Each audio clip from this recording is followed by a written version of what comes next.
Hey guys, today we are going to look at the second of the Harry Potter films, Harry Potter and the Chamber of Secrets. And we're just going to look at it as an adaptation, how it works, as an adaptation from the book. So to begin with, we have Harry with the Dursleys, and as it is in the book, Uncle Vernon is becoming a bit angry at Harry for the way that Hedwig is rattling around in her cage. She actually doesn't appear to be making that much noise from what we see in the film. Apparently it carried all the way downstairs, and he has a go at Harry about that. It's different from the book in that this scene is taking place in the evening, whereas in the book it takes place in the morning, and then during the day Harry torments Dudley by pretending to do magic, and it's actually cut out of the film. Makes complete sense, really, because it is quite a sort of long sequence. Harry receives a sort of rather severe punishment for doing it, and it would have taken up quite a lot of time, and it doesn't really advance things in any kind of major way. I do have to say, though, the scene in the book where Harry is tormenting Dudley, but where he's pretending to do magic and Dudley's absolutely terrified, that is a pretty funny scene. So it's a shame in that sense that it's cut out, but I can certainly see why they've done that. There's a brief mention of the fact that Harry has not been receiving any letters from his friends. I gotta say, I didn't really like that in the book, the way that it's established that Harry's friends have not been writing to him. Didn't really understand the real sort of significance of it, why that was supposed to be seen to be important. And then it's kind of sort of just tossed aside in the book a couple of minutes later when we actually find out the reason why his friends have not been writing to him. It's sort of a bit of a staple of the Harry Potter series is that, there's these weird things that happen that don't quite make sense, and, the character is asking, that's a bit odd. And then we find out sort of towards the end of the book, we get an explanation as to why it's happening. It's kind of like a sort of Sherlock Holmes kind of mystery kind of style of things. But this is something that's set up sort of very early in the book, and then only like 2 or 3 pages later, we find out the answer. It's kind of pointless really to even have it as a mystery, really. Then we move on to sort of one of the big sort of things about this film, the character Dobby. I thought the effects on Dobby were actually really good. It really looks like he's actually there. He doesn't quite look like how I pictured him from what I read about him in the book. I pictured him maybe being a bit larger, I suppose, and perhaps more being a sort of more sort of Piglet from Winnie the Pooh type sort of character, more self-confident, I think, and perhaps sort of better built, not a sort of skinny, very sort of bony-like structure. I pictured him being a bit more sort of overweight kind of thing, and perhaps, for want of a better word, maybe cuter, in a way. He comes across as more a sort of grotesque, kind of repulsive kind of creature, really, and I don't know if that's a good design, really, for the character of Dobby, since he is supposed to be more sort of lovable. From what I hear from the mainstream audience that haven't read the book, he does sort of seem to have come across as very much the Jar Jar Binks of the Harry Potter series, and they found him annoying and they really didn't like him.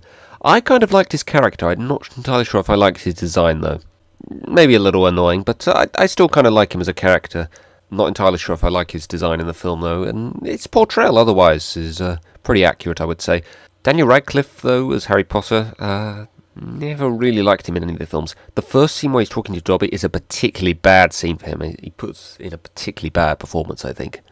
And then obviously we find out why Harry has not been receiving letters. Dobby has been stopping his letters. Again, kind of pointless, if you ask me, to just set that up as a kind of mystery thing and then tell us the answer, almost instantly. And then another scene that is in the book is Dobby drops a pudding. He doesn't actually drop it on Mrs. Mason's head in the book, he just drops it on the kitchen floor.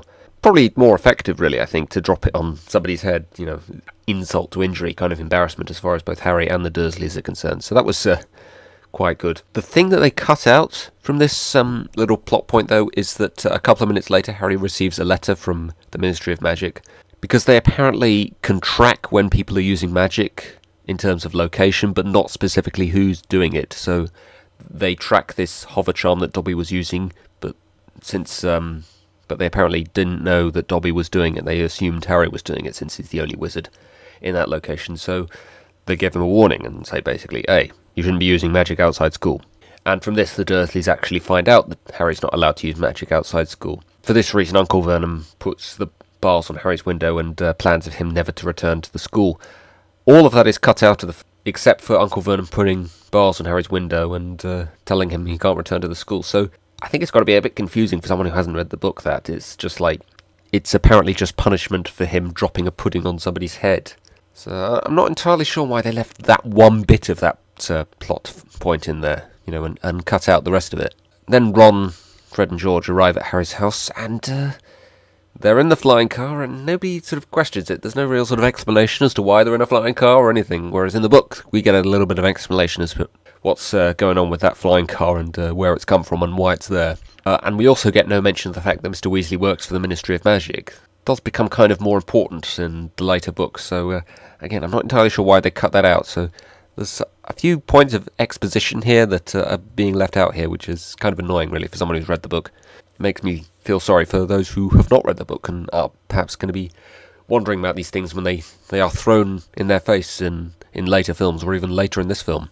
And so it does sort of give the impression maybe that Ron, Fred and George have just come to visit Harry's house in the middle of the night, just for a laugh, basically. They're just, I wonder what Harry's up to, we'll just go in our flying car to rescue him. But no, in the book it's made quite clear that Mr. Weasley has been made aware of the fact that Harry has received a warning letter from the Ministry of Magic about using magic, and Harry has not been writing to Ron, because obviously Harry has not been receiving Ron's letters. But no mention of that in the film. He also never mentions Dobby to the Weasleys in the film. And again, I'm not entirely sure if he even mentions Dobby's second visit to talk with Harry later on in the film to Ron. Do Ron and Hermione ever find out about Dobby in the film? I'm not entirely sure if they do, actually. But anyway, the effects on the flying car were pretty good. I did like the car in this film. It was... I quite like the sort of sound effects they have for the engine in this car. It sounds very sort of old-fashioned kind of thing. And, it is just pretty cool to be flying a flying car around the city, almost like an aircraft kind of thing. That was pretty good. The de-gnoming scene, which is in the book, where they basically pick up these little sort of goblin-type creatures, which they call gnomes in the book, and swing them over their heads and throw them out the garden. Not in the film, which makes sense, really. It's not a particularly important scene, but it is made quite a large part of some of the games. Perhaps that's another reason it's been cut out of the film. They're perhaps thinking, we put a decent focus on it in the games, so we don't need to put it in the film, perhaps. One interesting little just bit of comedy that they do keep in, which I find kind of funny, is when Mr. Weasley comes home and he finds that the boys have been flying his flying car that his wife was not supposed to know about, and she's now sort of completely outraged about the fact that they've been flying the flying car at night where anyone could have seen them. And he finds out about it, and he's just like, "Oh, well, how did it go? Did it go all right?" I always thought that was a really funny bit of the book, and it's not in there in its entirety in the film, but there's one pretty funny line where his wife scolds him, and he's just like, "Oh yes, sorry. I mean, that's wrong, boys. You shouldn't do that." The flue powder, another sort of good sort of special effects thing. Again, it kind of gives the impression like a lot of scenes in the Harry Potter films, which is just like they've looked at this scene in the book and thought, oh, well, let's just have a bit of that scene in there just for the sake of having some cool looking effects, but not really give it any kind of real sort of explanation or focus or make it out for it to be anything particularly important. It's just in there for the sake of the fans of the books being able to see it. That's really all the flue powder scene is. Here's the flue powder. Okay, we're done with the flue powder now, let's move on. There's not even a scene of Harry travelling to Knockturn Alley in the film, which I think would have been pretty cool, just to see what it's like to travel between fireplaces, sort of thing. So it's a shame that they cut out that out, and it's actually not a particularly accurate depiction of what happens in the book, because in the book Harry told a lot more about how complicated it is to travel by flue powder, whereas he's not really given any kind of explanation. It's made out to be a fairly simple thing in the film. It's just a case of say where you want to go and throw some powder into the fireplace. Hermione fixes Harry's glasses. Harry's glasses do break in the book when he arrives in Knockturn Alley, but I think it's Mr. Weasley that fixes them, whereas in the film for some reason it's Hermione. That's using magic outside school, quite obviously. But obviously the letter, which is not in the film, makes it quite clear that they know when magic has been done outside of school, but they don't know specifically who's been doing it. They only know the location, so I guess they would only have picked up on a Reparo spell being used in Diagon Alley, and there are lots of adults in Diagon Alley. We see Gilderoy Lockhart signing his Magical Me copies. We're not told that they have to buy all of the Lockhart books for the new year at school, so we're not really told anything about Gilderoy Lockhart prior to actually meeting him in the film, which is kind of a shame, because in the book he's built up and up and up before we meet him, so it's kind of exciting actually to finally meet this character that we've heard so much about, and he's obviously just very much sort of obsessed with fame and Very much an attention seeker and also quite vain, and never really get that impression from him from the introduction of him in the film. But the other thing that is omitted from the film, which I really don't understand, is he doesn't mention he's going to be the Defense Against the Dark Arts teacher. We don't find that out in the film until he's teaching the Defense Against the Dark Arts. There's a good scene between Arthur and Lucius Malfoy. I love Lucius Malfoy in this film, by the way. I think that sort of slimy voice that he has in this film is fantastic. It's a great sort of portrayal of this man who's trying to pretend that he's doing the right thing, and really we sort of know he's very sort of egotistical. And very much sort of an extension of Draco Malfoy, an adult version of him, basically. I do like that. Draco Malfoy was actually a bit downplayed in this film. I thought that was disappointing, because he is one of my favourite characters. I also thought Ginny was a bit downplayed, to be honest. It's made very obvious in the film, as it is in the books, in the early stages, that she's a little shy around Harry, but at the same time she sort of wants to stand up to him by defending his honour when Malfoy comes in and tries to torment him. But that is pretty much all we hear from Ginny until the very end of the film. So it's disappointing, really, when we find out, what a crucial role she plays in the events of the film. So then, obviously, we get to platform 9 3/4, or not, as the case may be. The scene there where Harry and Ron can't board the train, that's sort of pretty much to the book. Although Ron doesn't think to use the invisibility booster until they're already in the air, and pretty much everyone around King's Cross Station will have already seen them. That doesn't really make sense. And then there's an additional scene, which isn't in the book, where Harry and Ron get chased by the train and Harry falls out the car. Might just sort of throw up their arms in outrage and think, oh, that's not in the book, that's terrible. But to be honest, I kind of liked it, because, it wouldn't have made any sense in the book, because it's an action scene, there's no dialogue, and it doesn't advance the story in any kind of way. But for a film, that's quite a good scene. It's quite a good little action scene, adds a little bit of tension. So the Whomping Willow scene, also quite a good sort of little action scene, and also I think a little bit of an actual proper explanation as to how Ron's wand came to be broken. So that was kind of cool. The Whomping Willow was really cool. I thought the effects on the Whomping Willow were pretty good, and it does just look like a normal tree when it's not moving, so it will have been completely unexpected, maybe, to someone who hasn't read the books. I do like that. Another sort of slight alteration to a scene in the book is when they're in Snape's office and Snape is planning to expel them, or is saying, you would be expelled if you were in Slytherin. He then gets interrupted by Dumbledore and Professor McGonagall, and they come in and basically say, no, they're not getting expelled. I don't quite understand why they've changed that, because in the book he goes and gets Professor McGonagall, and then I think Professor Dumbledore just sort of walks in a little bit later, and they basically are just as disapproving as Snape is in the book. It's just that the ultimate conclusion that they come to is not to expel them, whereas Snape's conclusion is that they are to be expelled. Whereas in the film, it sort of portrays them more as being, why are you being so mean, Severus? They've only sort of flown a car into a Whomping Willow. You're being kind of nasty, really, aren't you? I don't know, it's just the impression I got. They were, sort of shocked by Snape's behaviour or something, and they just walk in on him and say, how dare you do this? Make out for Snape to be far more sort of villainised than he really should have been, I think. It's much better in the book where, they are just as disapproving of Snape. It's just that they decide it's not quite bad enough for them to be expelled. The Mandrake scene, I was always a bit confused when I read this in the book, because generally didn't go into lessons very much in the first book, other than maybe just to introduce us to the basic concept of, this is what a potions class is like, this is what a transfiguration class is like, this is what a herbology class is like. But now that I think about it, I can't recall us actually going into any herbology classes in the first book, and Professor Sprout isn't even in the first film. So I guess it makes sense in that sense that, this is just we didn't get into a herbology class in the first book, so we get into a herbology class in the second book, and as it turns out, obviously the Mandrakes end up playing an important role in this story. But yeah, pretty good scene. They really do look like sort of babies in sort of root form, if you like. So yeah, pretty cool scene. I don't quite understand why the students are wearing these sort of brown overalls kind of thing, but yeah, pretty nice scene. I don't quite understand Seamus's line of saying that Neville hasn't been knocked out by the Mandrake, he's just fainted. Isn't that kind of the same thing? Then Ron's Howler scene.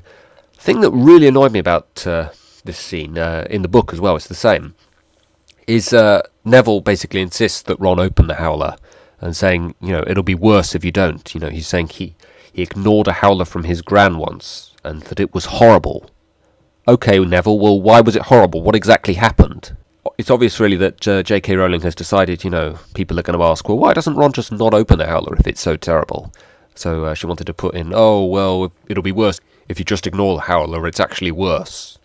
But she doesn't bother to explain why it would be worse. So it's kind of a backhanded kind of explanation. An additional thing in the film that I find kind of odd is Seamus Finnegan seems almost pleased that Ron has a howler. I don't quite understand what that's about. Colin Creevey is given an extremely brief introduction. We're not really told who he is, other than the fact that he's in Gryffindor, basically. I think he only gets one other scene where he has dialogue in the entire film, so... In fact, we're not even told that he's Muggle-born, which obviously becomes quite an important thing later in the film, so that's quite an important thing that they've omitted there, really. And I believe there is a deleted scene where we are told that he's Muggle-born, so I don't understand why they've cut that, really. So yeah, Colin Creevey was a bit wasted. The Cornish Pixie scene, other than the fact that it's the scene where we're actually told that Gilderoy Lockhart is the Defence Against the Dark Arts teacher, pretty accurate to the book. The effects on the Pixies is okay, I guess. They look a bit sort of obvious CGI, but yeah, it's alright. It's alright for a bit of slapstick and a bit of comedy, and it does definitely do a good job of sort of showing how hopeless Lockhart really is.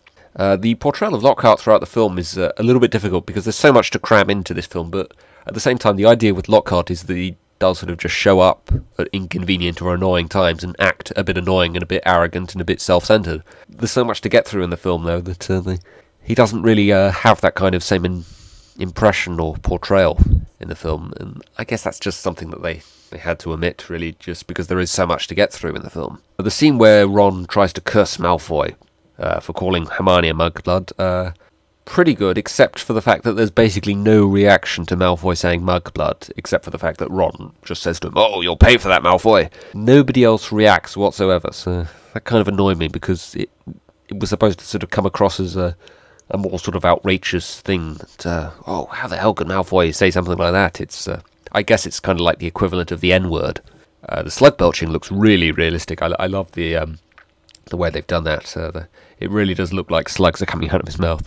And then the scene in Hagrid's hut just after that, where they basically explain what Mudblood means.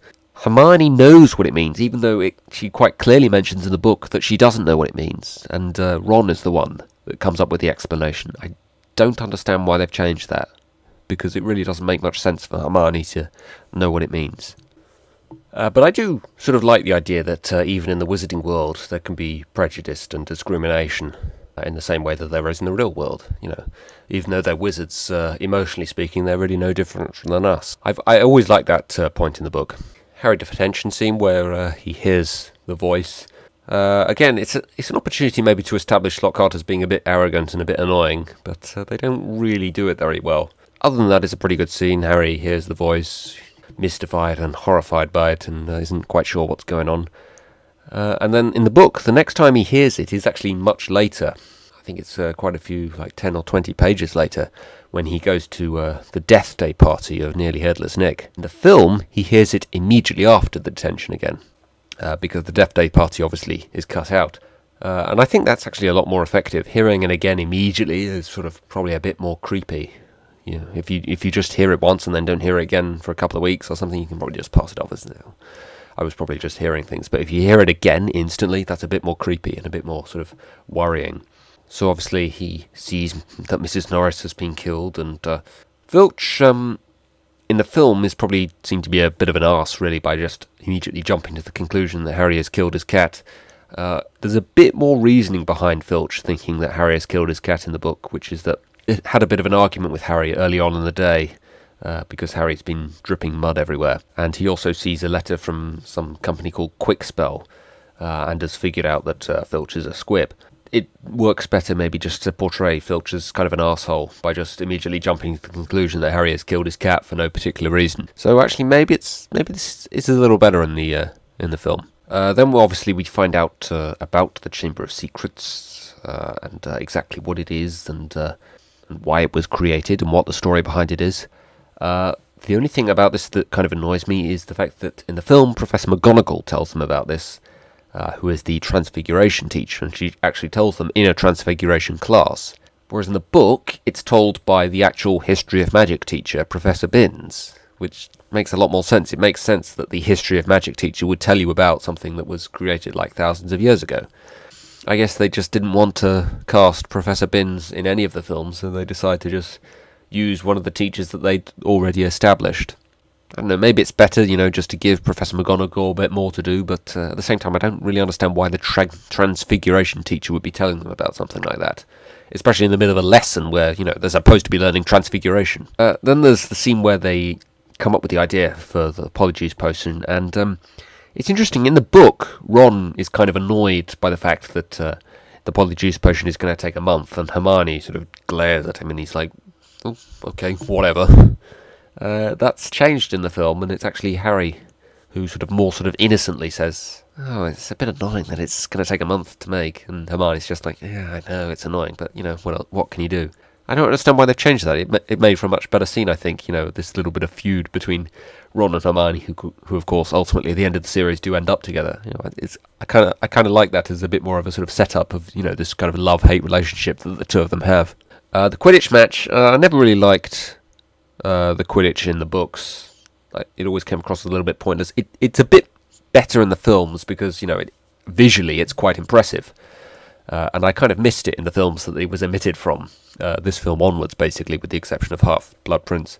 It looks kind of nice, sort of little bright colours everywhere. I kind of like that. It looks pretty cool, and these action scenes with them flying all around, But again, it's like Harry not receiving any letters from his friends. This mystery about why the bludger is chasing after Harry, it's given an explanation like 2 minutes later. Kind of a waste of a sort of mystery.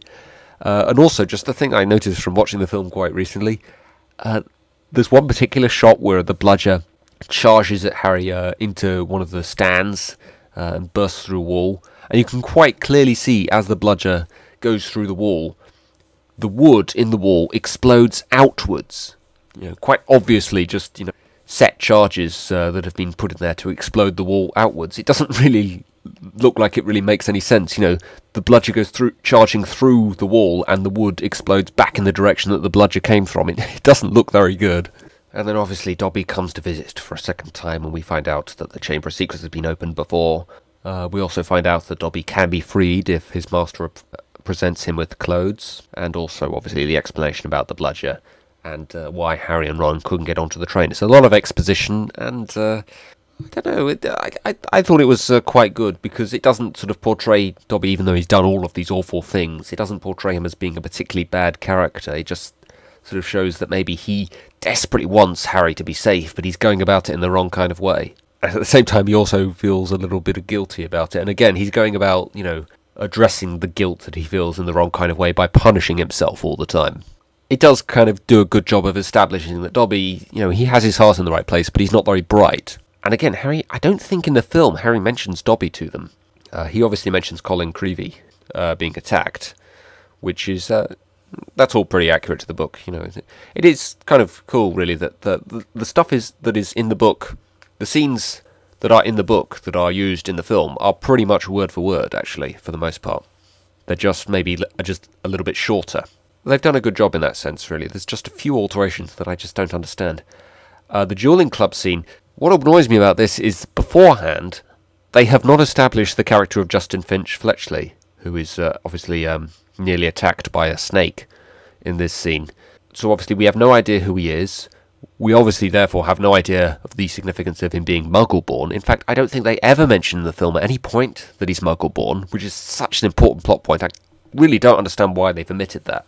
And the other thing that annoys me about this is when Malfoy forms the snake, Harry starts talking to it in Parseltongue right away. Whereas in the book, Harry only speaks to it when the snake is just about to go and attack Justin, and he says, "Leave him alone." That's basically all he says to the snake in the entire scene. Whereas here he starts talking to it immediately before it's even starting to attack Justin, and it seems actually, unlike in the book, we actually hear Harry talking Parseltongue. Which makes sense, really, because I think in the book it's supposed to be told from Harry's perspective, but in the film it's being told more from a sort of third-party kind of perspective. It seems like he's saying a lot more to the snake in the scene, so it kind of makes me wonder, well, what else is Harry saying to it other than "don't attack Justin"? It's also kind of weird that in the first film we don't hear Harry talking Parseltongue when he talks to that snake at the beginning of the first film, whereas here we do, so a bit of inconsistency there. And then also the scene afterwards where he's talking to Ron and Hermione, Harry's like, "What, I talk a different language without even realising it?" In the book, actually, that came across as surprising to us as it was to Harry, because we didn't realise he was talking another language until that point there. Whereas in the film, obviously, it's very obvious to us that he's talking another language. Not as effective, that scene, I don't think.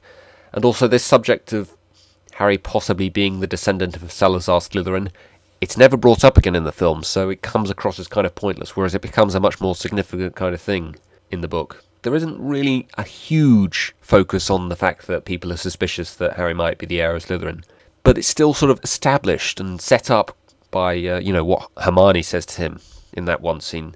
It's kind of comes across as kind of a plot point that's set up and then doesn't go anywhere. So again, I think they probably would have been better off just cutting that whole thing out, really. The scene in Dumbledore's office, I think, again, it's kind of like the flue powder scene. It's like, oh, I guess the fans will want to see Dumbledore's office, so here's Dumbledore's office. There you go, that's that. A couple of things that are in the book, which, to me, don't really go anywhere and come across as a bit pointless. The Sorting Hat, saying, oh, yes, I think you will have done well in Slytherin, and Fawkes bursting into flame.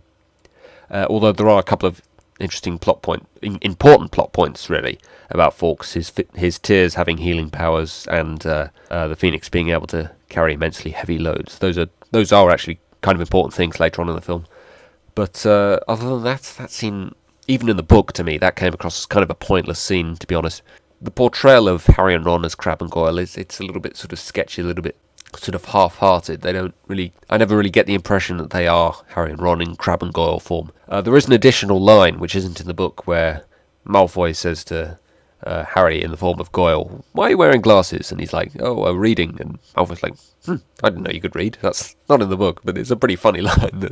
Just a much shorter scene where we really don't find out much about the Chamber of Secrets and its history or anything. All we find out really is that it's not Malfoy who's doing the attacking. The effects when Harry is transforming into Goyle were quite good, though. The whole thing with Valentine's Day, which is in the book, where Gilderoy Lockhart just sets up this whole sort of loves scene kind of theme to Hogwarts, that's obviously cut out. I can absolutely see why they cut it out, because it isn't important to the story at all. But it does sort of help to better establish Lockhart's character, so that's kind of a shame. We find out quite a bit about Tom Riddle when we discover his diary, and who he was, and how he never wrote in his diary, how he got a special award for services to the school. Never find out any of that in the film.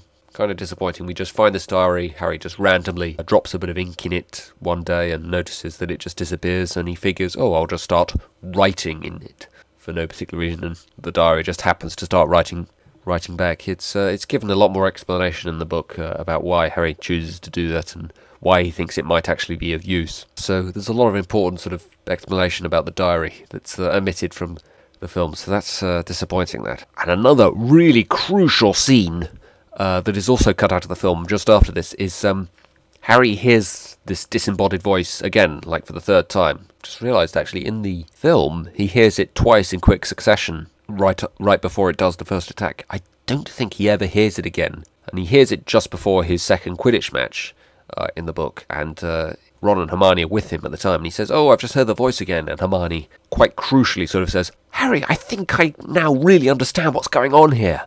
And she says, I've got to go to the library. And then after that, obviously, the next time we see her, she's been attacked. Not in the film. Such a crucial scene, and it's not in the film. I don't understand why they've cut that out. That's such an important plot point, that. Because obviously it becomes important later when Hermione's information becomes such a crucial development in the whole mystery about this. Then Hagrid and Dumbledore are taken away. Again, pretty accurate to the book. Done quite well as well. I particularly like the way that Hagrid quite sort of obviously is talking to somebody who doesn't appear to be there when he's leaving. He's saying, oh, if you want to find out some stuff, just follow the spiders. And then in the book, actually, there's a little sort of short period after Hagrid and Dumbledore have been taken away, before Harry and Ron go into the Forbidden Forest. In the film, they go straight into the Forbidden Forest, and I think it's better that way, actually. It's not giving any impression of drag, it's moving things along much more quickly, because there isn't really anything particularly important that happens in between those two events that really require them to be waiting around like that. I've just realised I haven't mentioned, actually, the scene where Harry goes into the diary is also pretty accurate to the book, except that Hagrid is mentioned and Aragog is mentioned. They're not mentioned in that scene in the book. We find out about them later. But otherwise, the old headmaster of Hogwarts, Professor Dippet, is cut out of that scene, but otherwise it's pretty much the book, that scene. Then we find out who Aragog really is, and that he was not the monster that attacked everyone 50 years ago. Really creepy scene, actually. I'm surprised this film got away with a PG with giant spiders everywhere. That was pretty cool. And the scene where they actually have to escape the spiders and the spiders are chasing after them, a little longer than I think it is in the book, where I think they escape pretty quickly after the car shows up. There's a bit more sort of actiony scene to it, and again, it's sort of using the fact that it's a film, and it's more sort of visually gripping and more interesting in a film to have that kind of thing go on for a bit longer. So, I like the way that they've extended that a little bit more, give us a bit more sort of action. And then finally we get into the chamber sequence after we find out that Ginny has been taken into the chamber. Lockhart is going away. We discover that he's a fraud, so he goes with them into the chamber. And obviously Harry finding out about the monster in the chamber being a basilisk. Again, pretty much the film, although it becomes across as a bit more sort of sketchy and a bit more sort of odd, the way that Harry just assumes that this bit of paper that Hermione randomly seems to have in her hands is anything to do with the Chamber of Secrets. Whereas in the book it makes a bit more sense, because we have that scene where Hermione says, "Oh, I've understood it." I don't understand what the idea with the basilisk, what the idea behind spiders flee before it. I never understood, even in the book, what the purpose of that bit was. Then we get into the Chamber of Secrets. Didn't like the design of the sets for the Chamber of Secrets that much. They came across as a bit dreary for me. I preferred the look of the trapdoor bits in the first film. With the chess scene and the scene with Quirrell and the Mirror of Erised. Chamber of Secrets look a bit dull and a bit dreary. I suppose we are supposed to basically be sort of in the sewer kind of area of Hogwarts, so maybe that was what they were going for. With all these pipes and this ankle-deep water everywhere. It was supposed to kind of look like the sewer, but the bit just before that where Lockhart loses his memory. That looks more like just a sort of underground cave kind of area. So then obviously Riddle finally comes around and explains what's been going on this whole school year about, the basilisk attacking everyone. I love the fact that the basilisk is a gigantic serpent. I'm not entirely sure if they ever mention its size in the book, but I certainly never pictured it looking like that, and it looks amazing. So that was really cool. Riddle's portrayal is much more as a sort of confident kind of evil dictator kind of character, whereas the portrayal of Voldemort and Quirrell in the first film, it was kind of more sort of hoping that Harry would not know what to do kind of thing, and then as soon as it turns out Harry actually does know what to do, he is kind of competent in defeating them. So I do prefer Riddle's portrayal. There's one slight change to that scene. Otherwise, the fight scene with the basilisk, it's a little longer than it is in the book, but I kind of like that, again, for dramatic effect. And again, it's a bit more sort of choreographed, with Harry sort of jumping around and fighting it in various different places in the chamber. There's one change to it that I don't quite understand, which is that Harry stabs the diary with the basilisk fang before Hawkes has healed his arm, whereas in the book his arm is healed and then Riddle says, "Okay, well, never mind about the basilisk, I'll defeat you myself," and then he stabs the diary with the fang and Riddle's defeated. So I don't know, maybe they did it to make things seem a bit more dramatic or a bit more sort of hopeless, and then suddenly everything gets resolved at once. Find that change a little bit odd, especially since Riddle actually says you've got a minute to live, and then I think a good 4-5 minutes pass by before Fawkes actually heals his arm. I also, even in the book, didn't quite understand how healing the wound was supposed to heal the poison that would already have been injected into Harry's arm. The fact that the wound where the poison entered into his arm has now been healed doesn't change the fact that there is poison in his arm now. Even in the book, I didn't understand that. If I inject myself with a lethal injection and then I put a plaster over where I made the injection, I'm still going to die, aren't I? And so basically the sort of epilogue sequence of the film, we have Harry sort of find out that he is indeed a Gryffindor, because he is asked to be a Gryffindor, basically. And then Harry frees Dobby. It's slightly different from the book, but not massively different. The only thing I find a little strange is the way that Lucius Malfoy comes in after he's found that Dobby has been freed inadvertently by him. He goes over to Harry and he appears to almost be on the verge of casting the Avada Kedavra spell on Harry. Has not been established at this stage in the film series, but will have been established in the books by this stage. That is the killing spell. So he was going to kill Harry, in broad daylight in the middle of a school with Dobby as a witness. Don't get that. I don't know if that's actually what he was going to do, but it certainly sounded like he was about to cast Avada Kedavra from what you hear actually in the film. There is the final scene in the Great Hall, the end-of-year feast, I guess is what that's supposed to be. even though in the book I don't think it is the end of year feast, actually. Everybody is revived, and it's all basically sort of hugs and like, oh, wonderful, everything's back to normal. Isn't it wonderful to see you again? There's a little sort of awkward scene between Ron and Hermione, which is quite a good sort of setup for the fact that those two would end up being together. I do kind of like that. Not sure what the hugging of Harry was all about, though. I don't know if she was just sort of overjoyed to see him alive or something. The one weird thing about that last scene, though, for me, was the fact that Hagrid's return is the sort of ultimate climax to the film. It's when Hagrid comes into the Great Hall and everybody's so overjoyed to see him. That is the last thing in the film. I'm not quite sure why there's such an emphasis on Hagrid returning and why that is meant to be the climax to the film. I don't know, maybe because this is the first time we've seen Hagrid since we found out that he was innocent of opening the Chamber of Secrets 50 years ago. Maybe he was supposed to get some sort of proper forgiveness for that and everybody apologising to him about the misunderstanding or something. As an adaptation, I think this is actually my favourite of all the Harry Potter films. I think this one is the closest to getting it pretty much spot on. There's only a couple of scenes that have been omitted that I didn't like. Most of the scenes that are omitted, I completely understand why they've omitted them. And most of the scenes that are in the film, that are in the book, are pretty much as they are in the book. They haven't really changed anything. And there's even a couple of additional scenes in this film that I also kind of like. There's nothing that they've added really that really bugs me. I think there's only one scene, I think, in the entire film that they've cut out, which it annoys me that they've cut out, and that's Hermione understanding why Harry's hearing this voice. Oh, and perhaps also the fact that Justin Finch-Fletchley is not introduced before he thinks Harry's attacking with the snake. Those are the really only sort of things as an adaptation that I think this film gets wrong. So certainly as an adaptation, I give this probably about a 9 out of 10, I would say. Okay, so that is the Chamber of Secrets for you as an adaptation. So I will see you guys soon for Prisoner of Azkaban. See ya!